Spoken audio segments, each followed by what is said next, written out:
खर्राटे के लिए फर्राटेदार योग करें।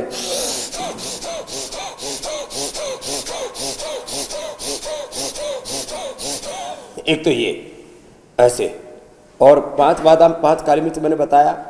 लक्ष्मी विलास संजीवनी, ये परंपरागत औषधि है। अणु तेल, उसमें षडबिंदु तेल और सरसों का तेल मैंने कहा घर में ही बना करके वो नाक में डाले, नस्य और जल नीति सूत्र नीति कोई कर ले और ये पॉइंट दबा ले तो बात ही और कुछ। 100 ग्राम बादाम, 50 ग्राम खांड, 25 ग्राम काली मिर्च, ये हमने कई बार बताया हुआ। ये नुस्खा प्रयोग अपना ले, इससे नजला, सर्दी, जुकाम, कफ, कोल्ड, स्नोरिंग, स्लीप एपनिया, कफज रोग है, कफज रोग है ये स्नोरिंग का, और थायराइड का। थायराइड के कारण से भी बहुतों की नींद डिस्टर्ब होती है, उसके लिए तो धनिया के पानी और ये पॉइंट दबा ले साहब। जिनके नाक बंद रहती है ना वो अणु तेल और ज्यादा ही बंद हो तो ना ज्यादा ही बंद हो तो ज्योतिषमती या अपने सरसों का तेल ही डाल लो, थोड़ा अजवाइन, थोड़ा सेंधा नमक, थोड़ा सा उसके अंदर काली मिर्च, थोड़ी लौंग, ये डाल करके उसको छान करके फिर रख लो, उससे नाक खुल जाते हैं। फिर सिंहासन थोड़ा कर लिया करें ऐसे तो नाक खुल जाएगी। ये थायराइड की प्रॉब्लम, गले में गला रुंधा रहता है और गले में गांठें हो जाती है और टॉन्सिल हो जाते हैं, तो यज्ञ की जो भस्म है ना, ये यज्ञ की भस्म बड़ा काम करती है।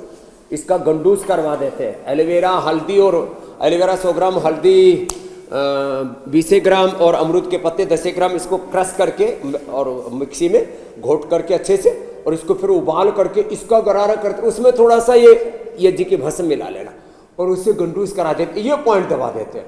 तो ये स्नोरिंग, स्लीप एपनिया, इससे भी बहुत ऐसे नींद उखड़ जाती है।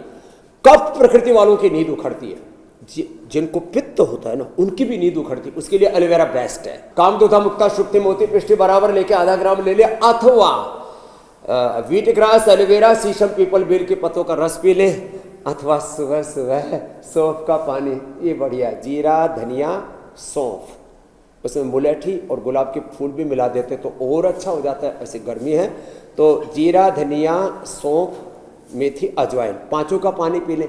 ब्रह्मचर्य का पालन करने से, जैसे राम रसायन कहते हैं ऐसे ब्रह्मचर्य को सबसे बड़ा रसायन कहा है।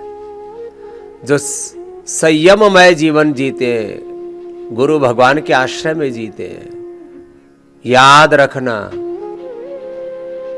जरा सुन लो ब्रह्मचर्य की 8-10 बातें। जो सोते इसमें हरिनाम का स्मरण करके सोते हैं, जो सोते इसमें गुरु हरि की शरणागति में, और कभी नींद बीच में खुल भी गई और ऐसे अपने अवचेतन मन में भी बैठा लो, जब कोई ऐसा प्रसंग आए कि अपना मन विचलित हो जाए तो गुरु हरि में का चिंतन कर लो, नाम जप कर लो। स्वप्न में भी दोष नहीं होगा। ये स्वप्न दोष स्त्री पुरुषों में समान रूप से होता है, उसके प्रकार भिन्न भिन्न हो सकते, स्वप्न में दोष नहीं होगा। स्वप्न में भी अब्रह्मचर्य नहीं होगा, स्वप्न में भी किसी भी तरह से तुम्हारा मन विचलित नहीं होगा। यह अनुभूति की बात है और यह शास्त्र की भी बात है।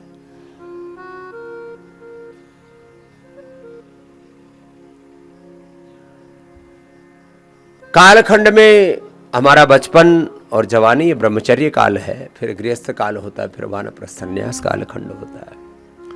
विवाहित दंपत्ति भी ब्रह्मचर्य का ही पालन करते हैं यदि वो वर्णाश्रम धर्म को ठीक से जीते हैं, संयम पूर्वक जीते हैं।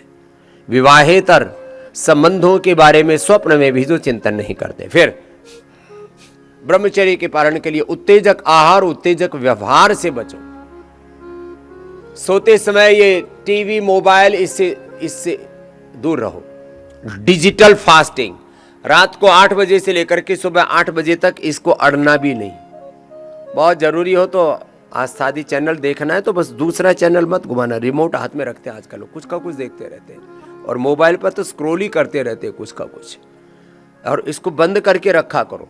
बहुत अपरिहार्य हो, किसी के ऊपर बहुत ही बड़े उत्तरदायित्व हो तो फिर एक ऐसा या तो PNT लगा लो या एक ऐसा नंबर रख लो, उसको खुला छोड़ा करो, नहीं तो उसको साइलेंट मोड पे रखा करो, दूर रखो, उसके रेडिएशन तुम्हारे ऊपर आते। सोते समय भगवान नाम का स्मरण करो और हर समय देखो, एक होती है हमारी मूल श्रद्धा, बाकी तो सारे संसार में प्रीति है, परम प्रीति जिनकी गुरु हरि से होती है, उनके जीवन में फिर ब्रह्मचर्य सिद्ध होता है। ये मूल बंध लगाने से देखो, ये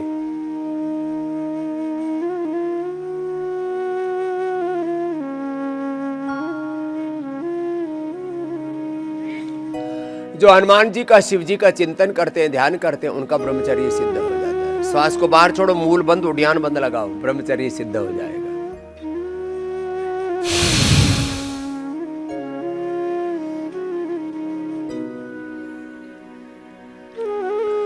योग में जिसको शरणागति कहा जाता है, वैसे तो ज्ञान योग, भक्ति योग, कर्म योग जब परिष्कृत रूप में हमारे जीवन में होते हैं, इनमें जब हम उतर जाते हैं, भक्ति योग हमारे जीवन में, नवधा भक्ति हमारे जीवन में उतर जाती है, शरणागति जीवन में उतर जाती है, तो ब्रह्मचर्य सिद्ध हो जाता है। अपने इष्ट की, गुरु की भक्ति पूरी जीवन में उतर गई, ब्रह्मचर्य सिद्ध हो गया। फिर जिनकी पित्त प्रकृति होती है, उनको थोड़ी बाधा आती है, तो वे वीटग्रास, एलोवेरा, लौकी, शीशम, पीपल, बेल, दूर्वा, दूधी घास, गोंद कतीरा, ये जो पित्तवर्धक चीजें है ना, ये शरीर में अलग अलग प्रकार के उपद्रव कर देते। ये जो चीज बताई आपको मैंने, लौकी, वीट ग्रास, एलोवेरा, शीशम, पीपल, बेल, दूर्वा, दूधी, गोंद कतीरा आदि, ये शीतल चीजें। मोती पिष्टी शीतल है, चंदन ये शीतल है। चंदन को घिस करके भी पी सकते हैं, चंदनासव पी सकते हैं। हाँ,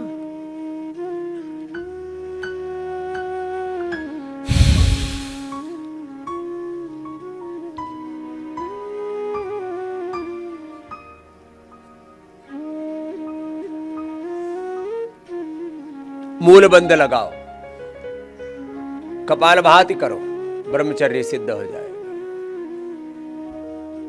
फिर भी जिनको थोड़ी समस्याएं हैं, माताओं बहनों को नारी कांति बहुत ही जबरदस्त एक औषधि भी बनाए, सिरप भी बनाए, सभी प्रकार के उनके मासिक धर्म की अनियमितताएं और धातु रोग ठीक।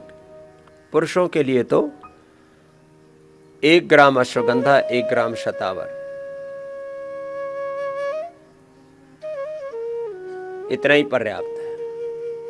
उसमें आंवला अथवा मोती पिष्टी, जिनकी ज्यादा पित्त की प्रकृति है, थोड़ा मिला करके खा लेना।